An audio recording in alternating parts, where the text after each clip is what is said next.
In this video, we'll look at sending a menu of options, receiving incoming responses, routing participants according to their responses, and handling unexpected input.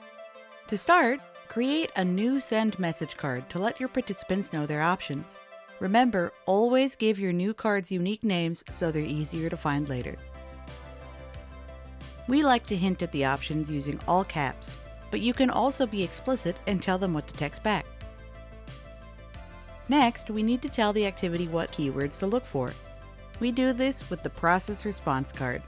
This card will wait until a text message is received, which is why we often title our card Wait for Input, then Route based on response.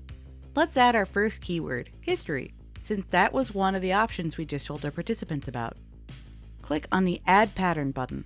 Patterns let you tell your activity what keywords or messages to look out for. Next, we'll route our participants based on their responses.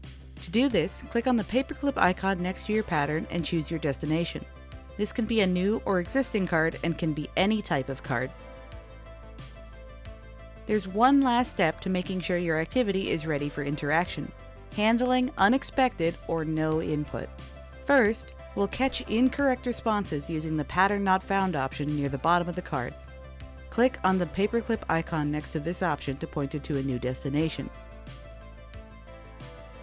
This is typically used to let a participant know their response was unexpected and give them another chance to respond.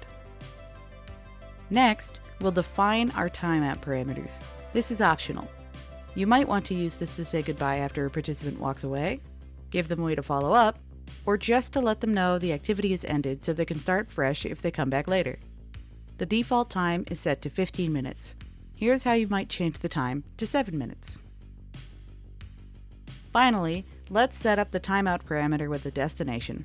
As timeouts often use the same wording, we tend to set up a timeout sequence. Remember, sequences are described in the basic editing video.